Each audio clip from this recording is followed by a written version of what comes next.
MP, I've got a secret. You're having a baby, Bretto. No, MP. You're moving to Byron. Not yet. You've got me a Christmas present. Well, maybe. But that's not the secret. What is it, Bretto? I'm not telling. Mate, that is just cruel.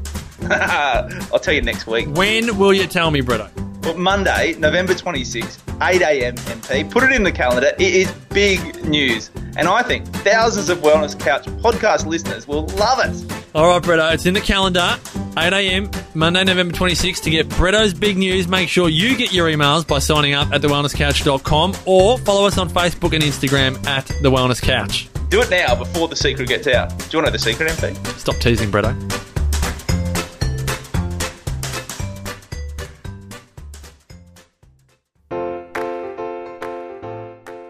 TheWellnessCouch.com, streaming wellness into your lives. This is Up for a Chat with Cindy O'Mara, Karen Smith, and Kim Morrison.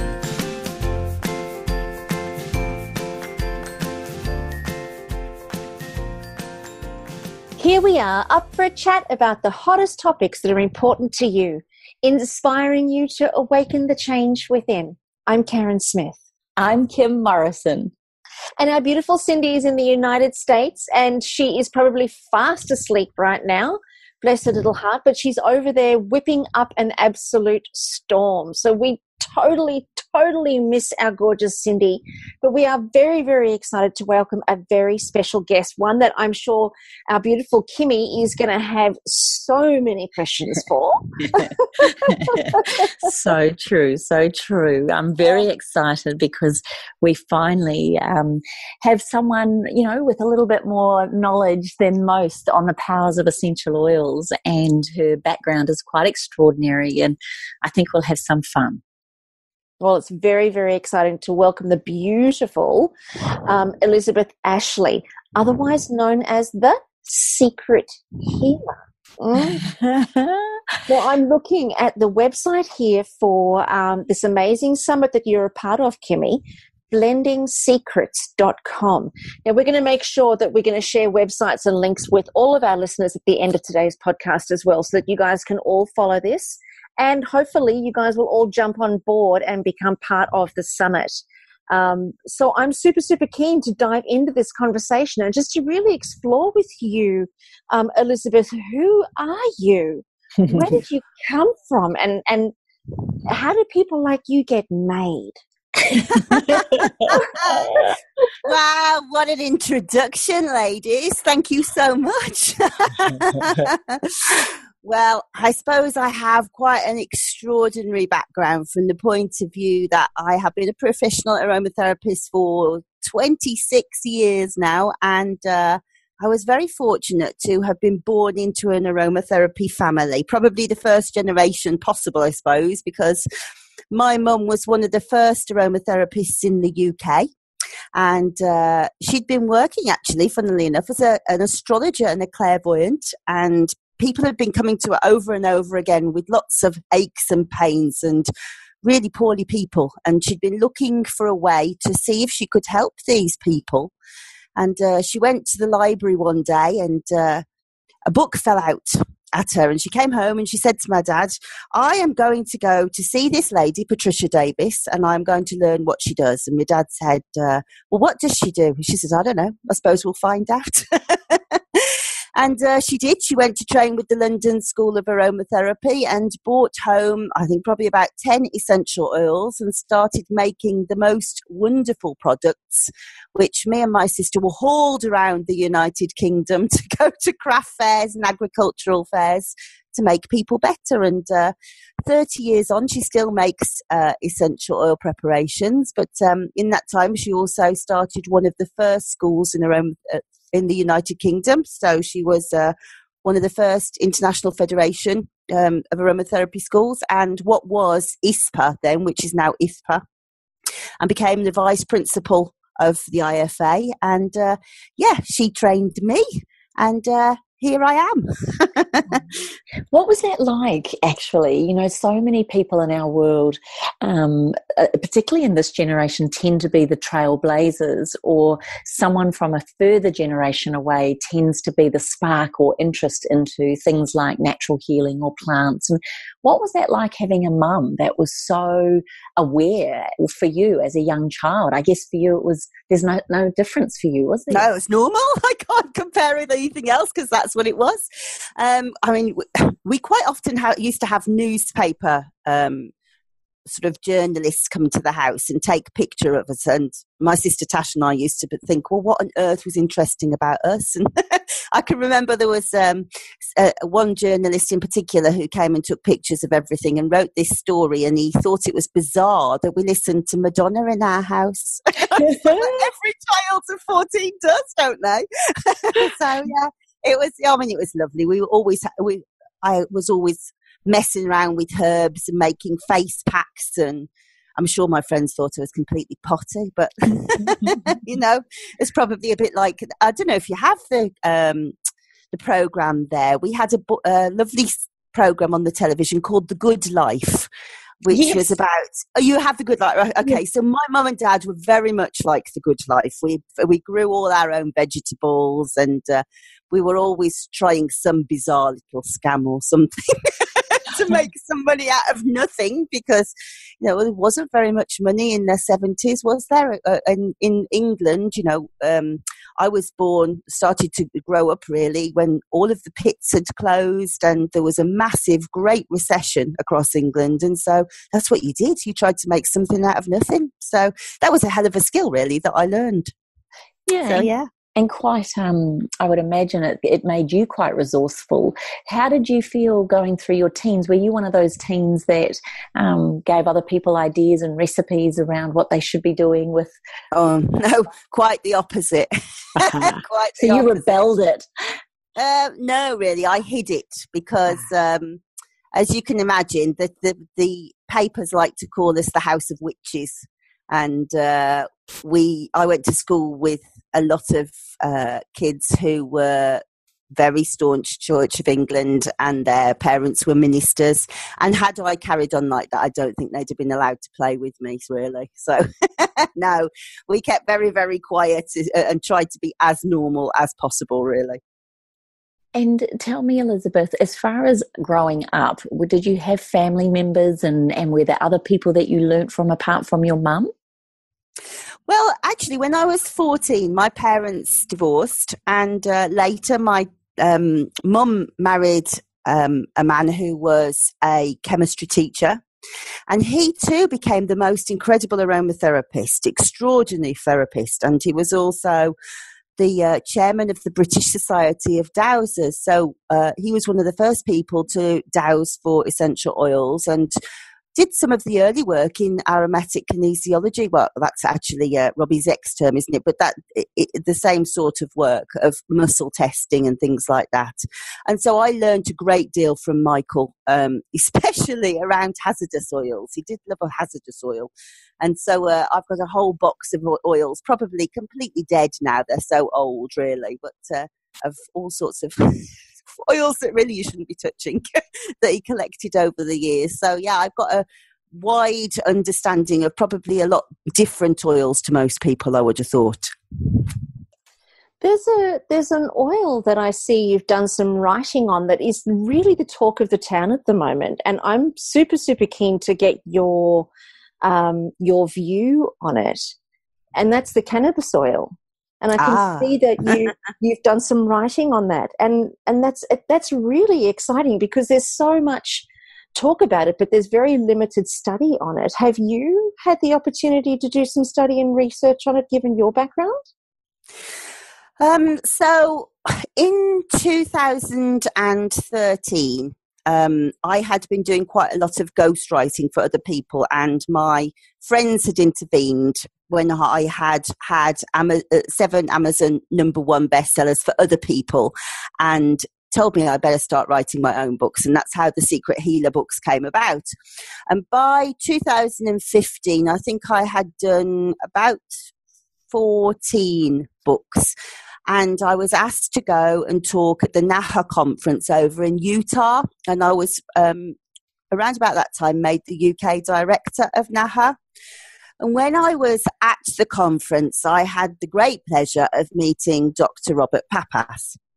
And for anybody who doesn't know, he's the most tremendous essential oil chemist. And he was standing on the next stall to me, and I was aware that there was probably somebody quite important, but it didn't click at first who was there. And when I realised who it was, I thought, mate, toughen up a bit, girl, go and talk to him, really. And I went over to chat, and I was very surprised when he knew who I was, really. And he said, you really should be writing about cannabis oil. And I said, I didn't even know there was such a thing, because, we just didn't hear about it over here. So he gave me two extractions, two CO2 extractions, a total extraction and a select extraction to bring back to the UK and for me to study. And I thought, oh yeah, that's fine, I'll knock out another book. Usually I can knock out a book in about 3 months. And that was to take me down a wormhole that lasted for a whole year. It was incredibly difficult to write the book because cannabis medicine is so intricate and so complicated. But as soon as I got a foothold on what I should be looking at, I realised that there was no turning back, that it was so important and it needed to be done because nobody in aromatherapy had done it at all. And so there are several different extractions of cannabis. And for myself now, I tend to use a full extract CBD concentrate. But there are CO2 extractions, and there's also a cannabis essential oil, which is slightly different because the essential oil doesn't have the cannabinoids in. So it's a different medicine in its own right, really. It's very high in terpenes, but the main parts of the cannabis medicine that are important are cannabinoids. And the reason for that is because I suppose late 90s, early of this millennium, a new system in our body was discovered called the endocannabinoid system, which has been found to be our primary endocrine system. It's what modulates our hormones and our neurotransmitters. And very oddly, there seems to be two main receptors. There are other receptors, but we don't really understand them very well. But these two main receptors, the CB1 and the CB2 receptor, actually really govern illnesses in our body. So the CB1 receptor is primarily in the brain, and it modulates things like memory, cognition, appetite, learning, mood, as well as itching and nausea.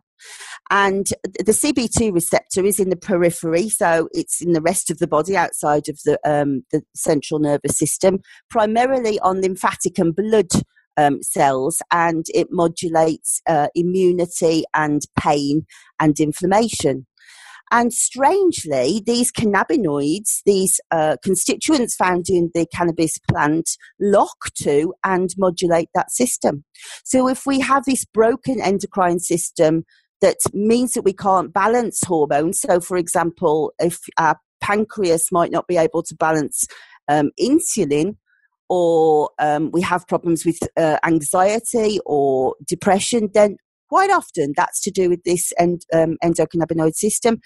And so there's so many different ways that cannabis can help to stabilize all of those things, from helping children who have autism, believe it or not, to, it looks like it will stop tumours growing and actually reverse tumours and make them fall away in the system. It's a strange situation because there is a huge amount of research actually into the endocannabinoid system and into cannabis, but it's in a strange situation because it's a controlled drug. There isn't much research done in the human body. It's done in rats and mice and monkeys sometimes, which is slightly different because we tend to use rats to be able to understand what's happening in the human body because they're evolutionary similar to us, but they're not actually identical.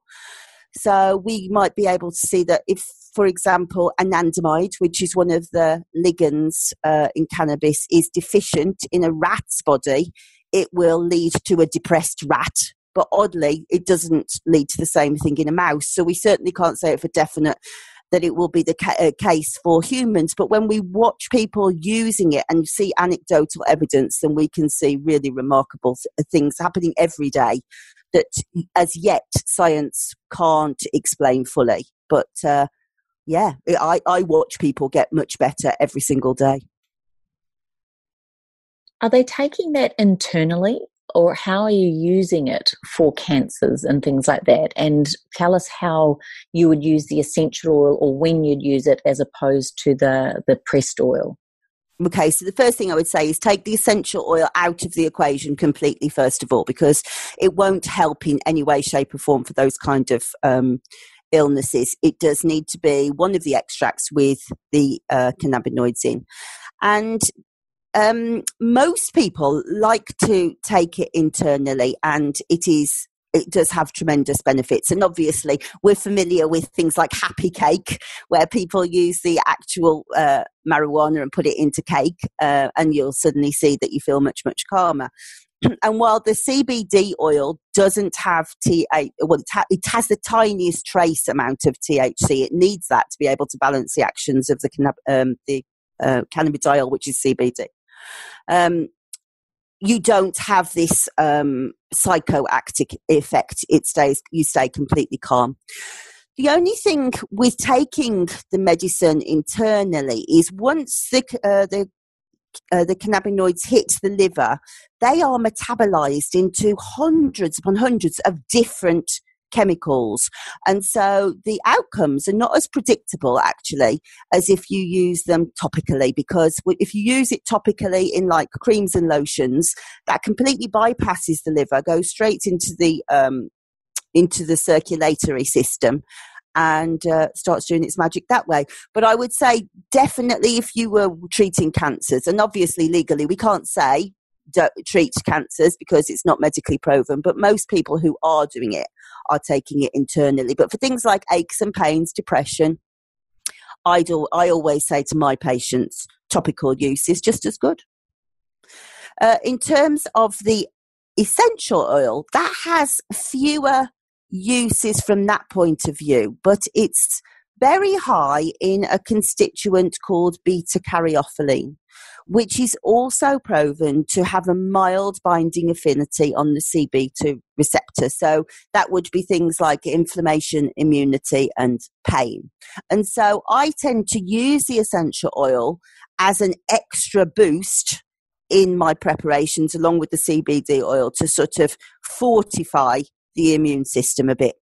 But what I have found it's really, really beautiful is it's tremendous on an emotional point of view, hemp essential oil. And you tend to see it written as hemp essential oil rather than cannabis essential oil, even though it is cannabis sativa. It's the most wonderful oil for, first of all, creativity. And if anybody does go on to read my book, I will warn you, it's a long book, but it is entertaining in parts, I think. But using the hemp essential oil made me just write and just explore. I just went off down so many different avenues while I was writing the book. There was so much sort of intuition came through from the hemp essential oil, and I can't really put my finger on what it must be. Obviously, it must be the terpenes. But the other thing I think it's incredibly useful for is forgiveness, and I can remember almost exactly the line that I wrote about forgiveness. When you close your eyes, when you're meditating with hemp essential oil, it's almost as if it turns you to face the opposite way and you see a different emotional landscape. And it's incredibly useful if you've been in a long-term argument with somebody, or things have just gone sour and you can't work out how to put it right. And somehow, if you're meditating with hemp essential oil, you kind of watch it, you become the observer, and that's very much a thing with the whole of the cannabis medicines, that you become the observer, and you're able to see what played out and see how the other person perceived it. And suddenly you kind of feel like your head drops to one side and go, oh, I get it now. Oh yeah, that must have been awful for them. And so it's a very, very helpful way to sort of lead yourself into a place of forgiveness and let go of hurt. And I think that potentially that might be one of the most important things about the cannabis medicine. Generally, when you look at sort of ancient and historical accounts of how it was used, it was the Scythians, who were a very ancient race, around about, I don't know, probably predating Christ. There's ancient Greek literature by Herodotus, who describes how the Scythians used to throw the cannabis flowers onto the fire, and they'd make a tent for part of people's funerals, and they'd have this amazing party where they were just laughing.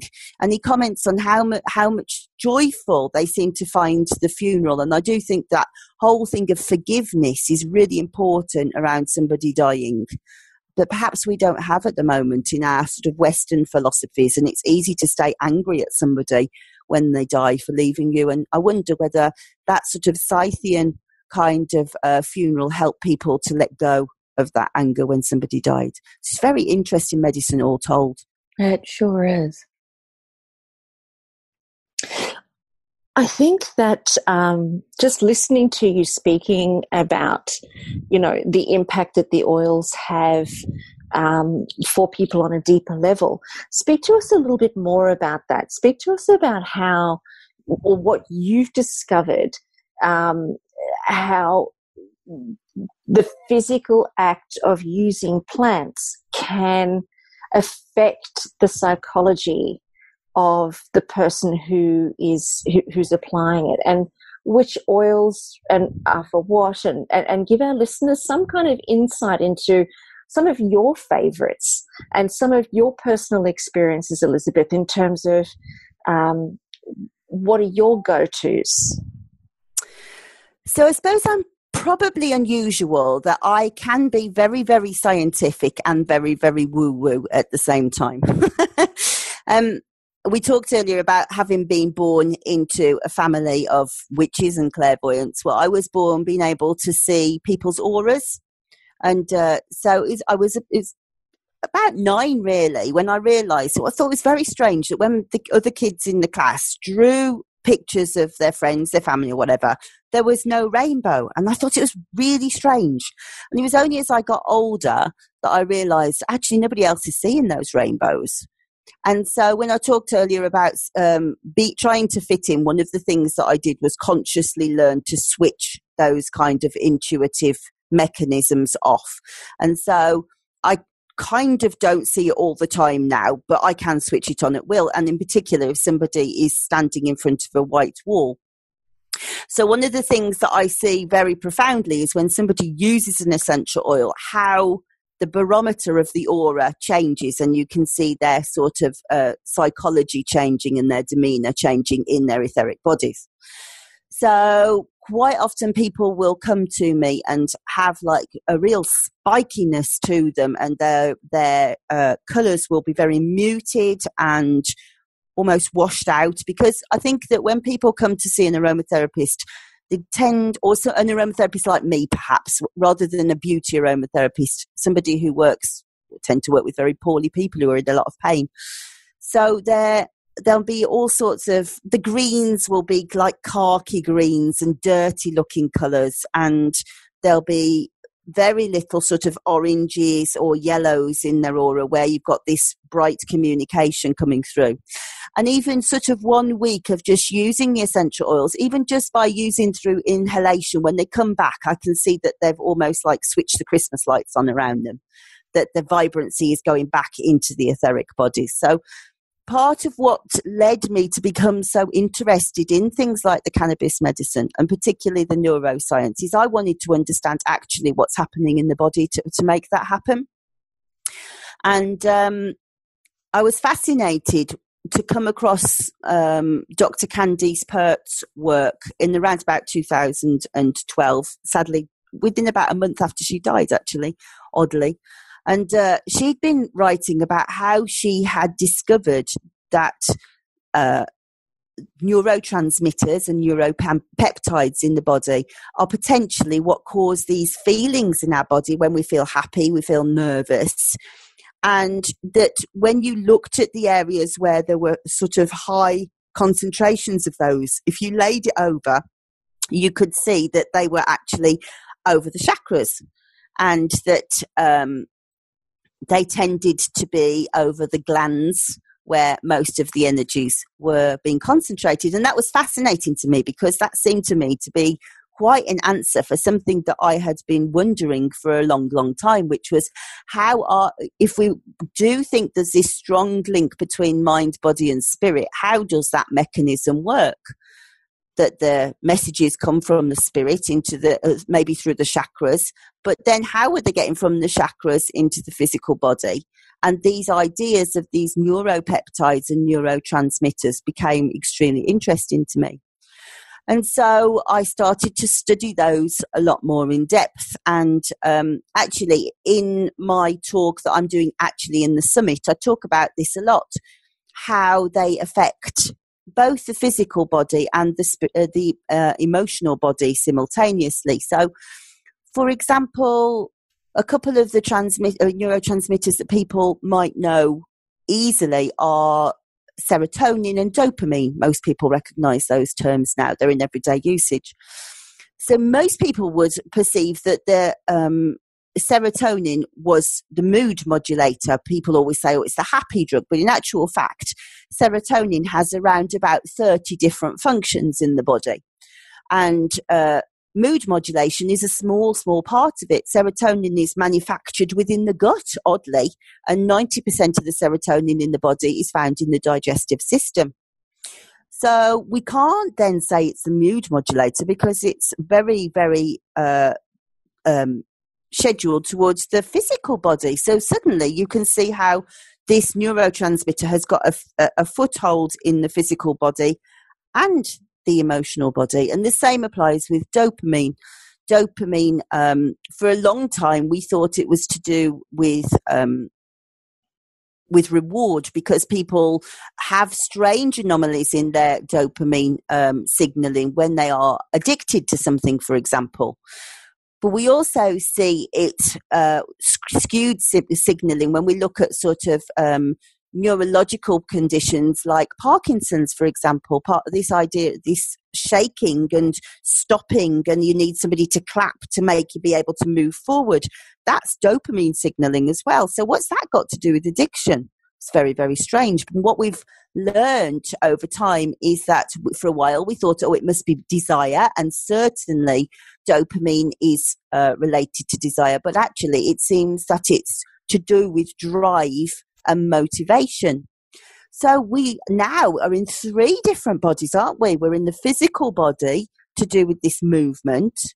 We're in the mental body to do with drive, but also desire is a very emotional thing. So the 3 are coming together very, very carefully. And what's interesting is much of the research into this field, and actually it does have a name, it's called psychoneuroendocrinology. It's how the emotions affect the physical body. We also have psychoneuroimmunology, how the emotions affect how immune we are. Most of the research into this isn't necessarily into those molecules themselves. The scientists take an oil like lavender oil and say, well, we know what it does. Let's have a look if we can see what the signaling does when it's got lavender, because that will help us to understand the signaling in the body. And we found, for example, that lavender stabilizes serotonin levels, and it also stabilizes dopamine levels. So all this idea of aches and pains and why it's so soothing, we can see that it's working on all those levels through those signaling systems. So it's very interesting. In terms of oils that I have found most interesting, cannabis has got to be up there, I think. But rose is very interesting as well. Rose has profound effects on the dopamine system. So if you have this grief that you don't want to go on anymore, and it stops you sleeping, and you suddenly your body responds by you not being able to go to the toilet, everything becomes sluggish, everything slows down, just the smallest amount of rose can lift that dopamine level, and it's quite hypnotic. So it will send you to sleep, and your body seems to come into alignment behind it. So where did that rose work? Did it work on the dopamine? Did it work on the heart? Did it work on the grief? It's impossible to really label it. The more you start to look at the different angles, the more complicated it gets. The other one that I think is really fascinating is helichrysum oil, because helichrysum oil seemed to come from nowhere. I think it was Kurt Schnaubelt who pointed out that till the 80s, nobody had really heard of helichrysum. So where's that come from, and why is it so important? And in my research into helichrysum, I found that it keeps levels of arachidonic acid high. So that was fascinating. But what's arachidonic acid? Well, that is what the body makes endocannabinoids out of. And so by keeping the levels of arachidonic acid high, the body can create more endocannabinoids, so it will help to reduce pain. It will stabilize the mood. It will help to guard against all those conditions like infertility, anything to do with glands. So, insulin, diabetes, that's the word I'm looking for. Went complete out of my head. So all of those things can be stabilized by this beautiful fortifying medicine of helichrysum. And what do we call it? We call it immortel. We call it everlasting. Well, if you could stabilize that endocannabinoid system forever, which clearly we can't, but if we could, then that would mean that we didn't have any diseases, I suppose. That's the old-fashioned way of looking at it.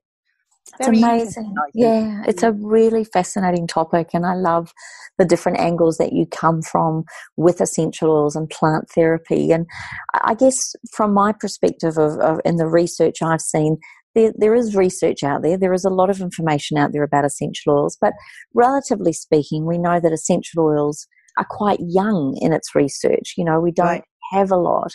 Tell us your thoughts around this boom in loving essential oils worldwide. Obviously, with the big multi-level marketing companies, there's a lot of people out there now talking oils. Do you have any fears or concerns around that? And if so, what are they? And if not, what are they?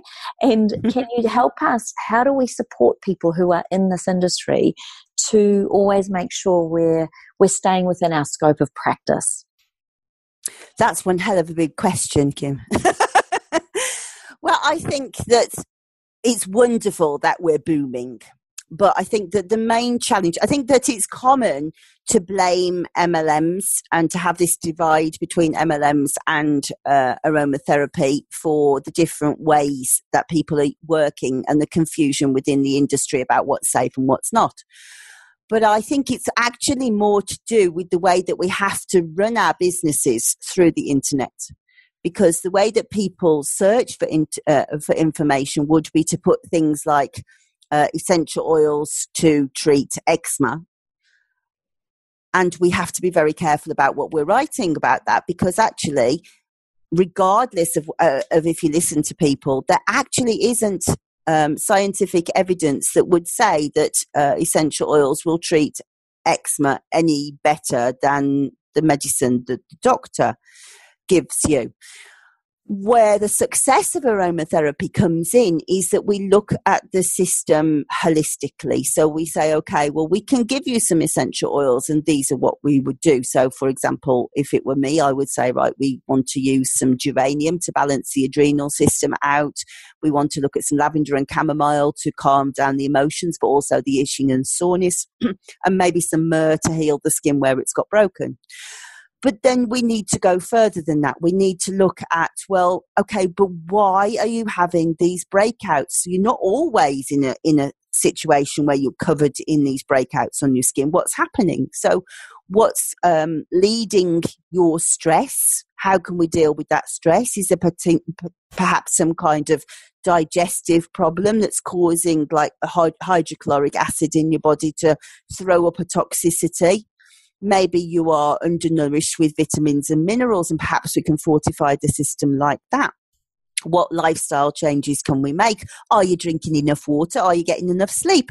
All of that information, if it goes into an internet post, just becomes banal and blasé, because the people are only looking for the essential oils that are going to heal the skin, and they will heal the skin, but not for very long.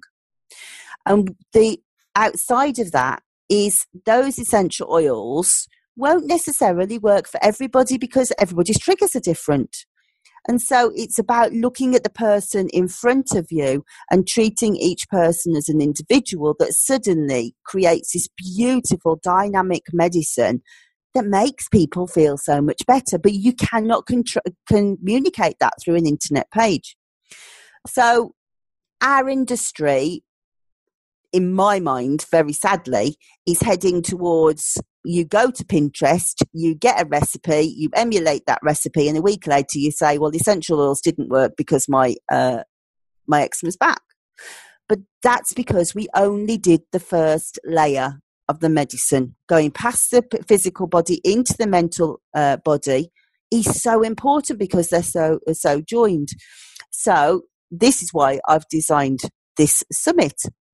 But also, I wanted to talk to people and say, right, okay, if we do go beyond the essential oil recipe and we do start looking at the body more holistically, what are the challenges are we going to face? And clearly, the more people who start using essential oils, it's wonderful, but it's also very detrimental to our planet, because it's exhausting to the planet. Essential oils are a very costly resource. They tend to plants have a very low yield and quite high wastage. And although there are some fantastic programs in place to help replenish different things that are happening on the planet. So, for example, in Australia, you have this beautiful replanting of sandalwood, for example. And Haiti, they have tremendous protection for vetiver now, and fair trade agreements in place where they have to be much more responsible about the way that they harvest. So that's a tremendous upside to the boom in aromatherapy. But also, I think if we're not careful, we're going to try and lead ourselves down exactly the same path as if you go to the doctors, you say to the doctor, can I have an antibiotic? And you pop a few pills, but you haven't actually looked at your life and gone, but I don't always catch that bug. So what happened to me now that my resilience went down? And without that kind of introspection, I think that we're just going backwards. We're not going forwards.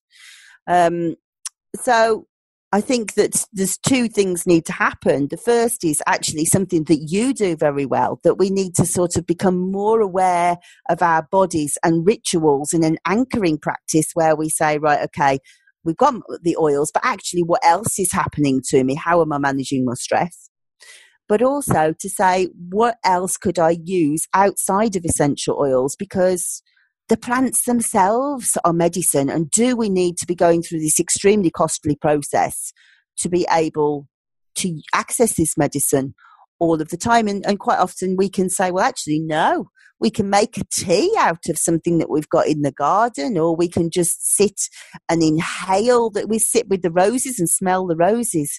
And it's about getting our blinkers off and not saying, right, it's all about in that essential oil bottle. It's not actually. It's outside in the cosmos. It's about connecting with everything around and connecting with our bodies again. Yeah, I think that's a really important point, isn't it, Karen? And we've often talked about the fact that, yes, we all love our oils, but we've never said it's just the oils. And one thing I wanted to ask Karen, from this point of view, hearing what Elizabeth is saying here from that mental emotional aspect and the fortification or the fortifying of moods and emotions, does that link back to what your research was around with things like the cannabis oil, or your own thoughts around? Because Karen, Elizabeth, just so that you know, is very much into the mindset, and I'm just fascinated to hear what she thinks now that she's heard what you've said. Does that link to you more so, Karen, or has there been anything? Yeah. So I know that Eastern medicine discovered anandamide almost 5,000 years ago. And they discovered that there were plants that the molecule of anandamide was the same as the molecule of the THC, of the cannabis oil.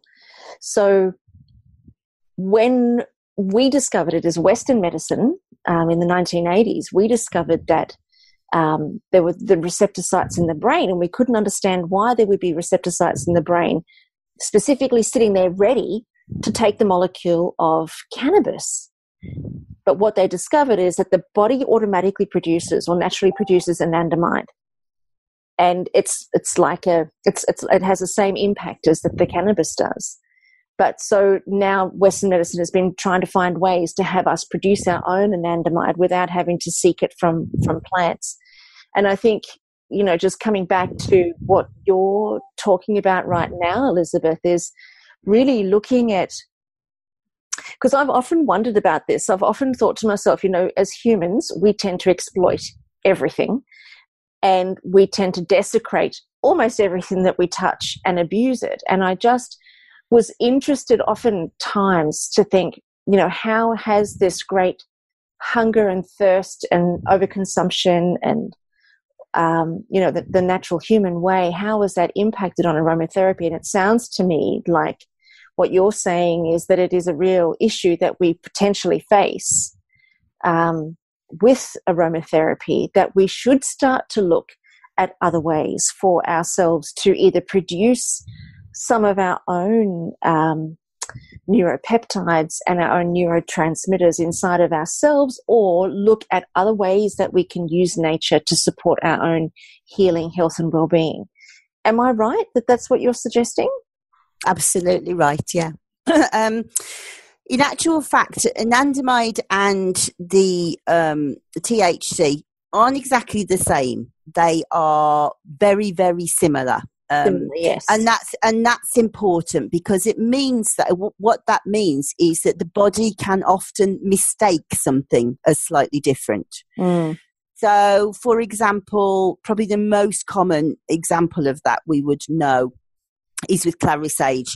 It mimics estrogen. It's not the same molecule, but it mimics it well enough for the body to go, oh, okay, that's interesting. I've got some more of that. And that will help us not only with period pains, but also, oddly, it helps men who have OCD, strangely. But yeah, in terms of endocannabinoids, there are a few things that you can do outside of the cannabis medicine. And I suppose the ideal situation would be that we wouldn't be using the cannabis medicine as just a regular everyday thing, unless we were in a really sort of vulnerable position, that we were in a lot of pain. We were, suffering with dreadful things going on in our lives. There are ways that are being revealed to us. So, for example, one of the things that is proven to increase levels of anandamide in the brain is meditation. So, anandamide and THC, although they are slightly different molecules, anandamide is nowhere near as strong as THC. So you don't get this whoa, I'm in love with the whole world kind of man sort of feeling that you do when you've smoked a joint. But if the levels of anandamide are higher in your brain, then you do feel, God, life's pretty good today, and meditation does that. The other endogenous ligand of the endocannabinoid system, apart from anandamide, is called 2-arachidonyl glycerol, or you write that as 2AG, which is much easier for everybody. And actually, the thing that raises levels of 2AG is masturbation, oddly. And they've been able to monitor that in a clinical trial, so we can surmise that potentially all sex would do that, would make you feel better, but that hasn't been monitored. We can only prove masturbation. The other thing that will definitely raise levels of arachidonic acid, and so therefore levels of endocannabinoids, is eating omega-3s. So eating hemp seed oil, for example, but also fish oils. So if you're eating oily fish, then that's why it's brain food, because it increases these levels of endocannabinoids. So yeah, there are lots of different things outside of just taking the cannabis that can be done. But I suppose the thing that's interesting about cannabis is it's a very sustainable crop, actually. And from a ecological point of view, it's especially in Britain at the moment, we're building a lot of houses out of hempcrete, which is like concrete made out of hemp, because it's a very, very sustainable crop, and we can keep on replenishing it. You can harvest from it very, very quickly. Some of the crops only take sort of about 4 months to be able to come to a situation where they can produce oils. Well, if you consider that against something like sandalwood or argylwood, which is hundreds of years, then again, it's another very useful way of being able to tap into a medicine at a lower cost than for some essential oils, definitely. Can we take a different tack, Elizabeth, and give us your top 5 or 6 oils that you think every home should have, and why? Number 1 is one that nobody's got, and I would just love to see everybody have Monarda oil in their house. So Monarda fistulosa is a Native American plant, and I always say it saved my life. So when I was carrying my little boy, a bit more background in that I have 2 much older children, and when the oldest one was 16, I found out, big shock, that I was pregnant, and I was very poorly all the way through the pregnancy. I developed a blood clot in my lungs, I was confined to bed pretty much for a year, and obviously I was being very careful about what I use generally. But as soon as Dexter was born, I found details of a clinical trial that said that if you used T-mol and geraniol constituents, that could repair the scarring inside of your lungs. So I thought, well, that's interesting. What oils are high in those? And I came across this oil, Monarda, and I thought, well, that's never even heard of it, but let's order some. And it transformed my life. I went from being somebody who had profound COPD to being able to climb a really big hill to school every single day at top speed, much faster than any of my friends. And it's such a fortifying oil. And the Native Americans, the Lakota Indians, fortify their babies when they're first born by putting these beautiful flowers into the water and then dipping the baby in to absorb the essence of the flower and to fortify it. And they call it elk medicine. And when you read into what elk medicine is, not only is it fortifying, but it has this beautiful energy of bringing people around you to support you. And I absolutely love Monarda. If the day is getting bad, or if I have a cough or a cold or anything, the Monarda goes on. It's beautiful. It's called bee bergamot sometimes because it smells exactly like bergamot, but it's tremendous for the respiratory system, but also an emotional balancer too. So that would be my number 1.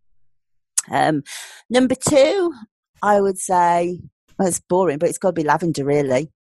Yeah, I don't really need to. I'm not going to explain the reasons why. Everybody knows why. I suppose number 3, again, boring, but tea tree. You can't get by without it. I think if I was marooned on a desert island and I could only take one oil with me, I would take my geranium oil with me. Yeah. I just think it's so good for stress and balancing generally, and it's lovely on the skin, and I think a couple of drops in the bath and you just feel the day lift away off your shoulders. So I think geranium is really, really powerful. And although it's very expensive, rose, really, I think if you're a woman in particular, you need some rose. Yeah, I know it's an expensive one, but thankfully we can get it diluted as well. Tell me, your passion around education, your knowledge is phenomenal, and I really want our listeners to hear what you've been working on for so long now that's about to be launched by the time this goes to air.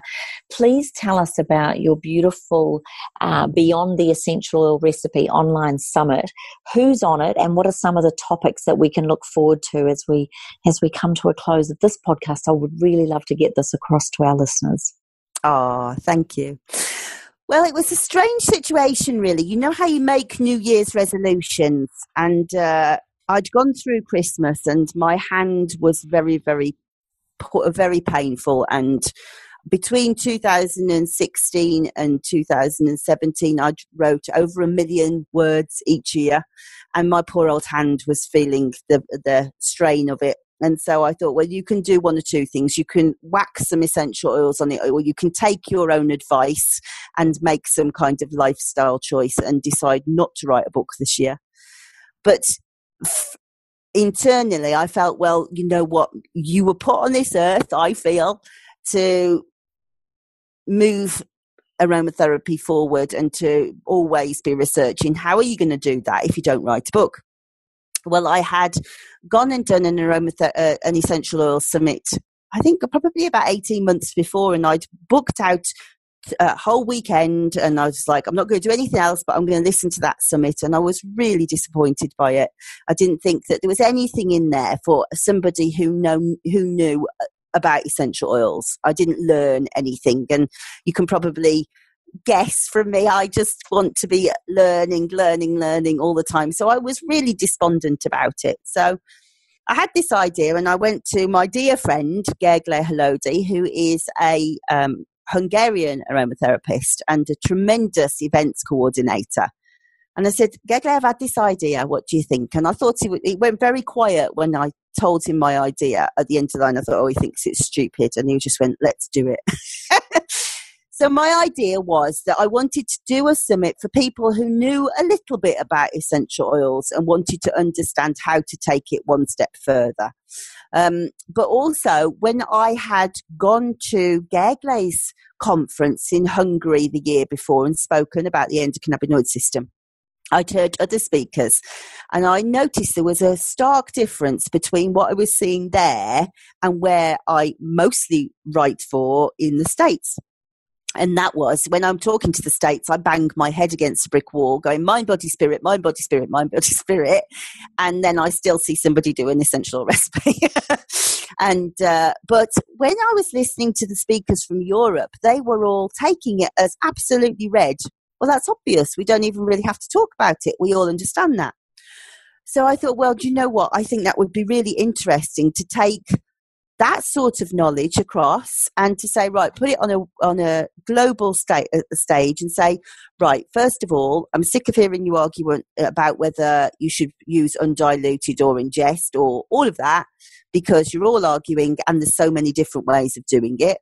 And just to kind of say, right, I don't want to jump on a plane this year and travel to all these far-flung places. I'm going to have people come to me. So the result of that it started off with an idea of having 20 speakers, but we contacted people and everybody just kept saying, but I think such and such would be wonderful. Why don't you get them? Why don't you get them? And we actually have 59 speakers now. We did want to push for one more, and then we decided we were creating far more work for ourselves than we needed to. And they talk about absolutely every aspect of essential oils that you can think of. So obviously, Kim, you're talking yourself, and I'm grateful for that, about the emotions and the importance of self-care. And Kim talks beautifully about a race that I'm sure that she's told you about that she did with her running and how she used essential oils with that. But we also have Salvatore Battaglia. We had a beautiful interview with Sal where I just kind of threw questions at him about vibrational aromatherapy. He was interested, like I am, in the subtle bodies. And so we talked about that. More on the scientific level, your own Mark Webb from Australia, we had a tremendous talk about Australian essential oils and aromatic medicine and the different ways that the essential oils are used based on really where you live and how you've been trained. And also we've got a lovely man called Greg Trevina, who's also Australian. I don't know if you know him, Kim. He's an essential oil producer, and he's introducing 2 new rose oils into the market. Now, they smell like rose, but actually they're from the tea tree family. And he talks about what it takes to get a new essential oil to market, and all the aspects of how do we know what that oil will do. Sila Shepherd Hanger, who is a fantastic American aromatherapist, talks about safety. The lovely Dr. Kelly Ablard is a Canadian lady, and we were talking about sustainability earlier. She really, her PhD is in sustainability, and she's been working with a tribe in the rainforest to help them protect and use their most treasured plant, the rosewood, and the issues and the concerns she's having, helping them to create an essential oil for them to trade, to bring money to their area, but also to protect it. Is very, very interesting. So we have all areas from the most scientific to the most woo-woo you can possibly imagine. There's a lady, and one of my English colleagues, Michelle Rox O'Neill, and she talks about the energy of numbers and how she uses the energy of numbers to create different dilutions for the oils to get them to do the purpose that she wants them to. So you go the complete gamut of from as far scientific as you can get to as woo-woo as you possibly can. There is something there for everybody. Oh, and amazing. Well, I hope it will be. I think I've been amazed while I've been doing the interviews that in every single lecture I've learnt a lot from other people, and perhaps arrogantly at the beginning I didn't expect to do that because I thought we'll just be talking about stuff that I know, but it's amazing how many different sort of tentacles aromatherapy has got in different directions, right through to there's a lady who does end-of-life care. Madeline Kirkhoff talks about palliative care. Dr. Florian Birkmeyer talks about how he uses them to help trauma and addiction. Everything. Anything you can possibly imagine, we've got something. And what's your hope for people who jump online with this summit? Because I see that there's a free component, and then there's also, you've got an early bird offer there? Right. So my hope is that we will move aromatherapy forward from this obsession for recipes and that people will start to understand those things that have been worrying them, that have stopped them from trying things themselves. So hopefully Scylla will be able to calm their concerns about the safety, that they'll learn how to dilute the oils the way that we do and the concerns over that. But also to just go, well, actually, yeah, I understand then if I've got an autoimmune condition, for example, in Amy Craden's lecture, right, I understand the other things I need to be looking at to make myself better and to be able to see perhaps a difference between aromatherapy and essential oil usage, if that makes sense. So to achieve that, if somebody signs up for the summit, they automatically get all of those lectures free of charge. So how that works is it runs over 14 days from the 19th of November up to the 2nd of December. And every day they'll get an email where I do a little chat at the beginning that says, right, these are the people you're going to see and this is what it's about, so that you can go, right, okay, I want to watch that one, that one, and that one. You are taken to their lectures and you can watch them for free of charge.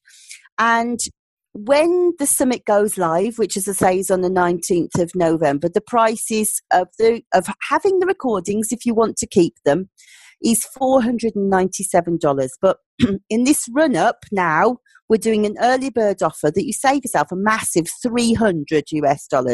So it's $197 US. And when the summit then goes live, you have a lovely little area where everything's just in a nice, neat place. And you don't have to go here, there, and everywhere.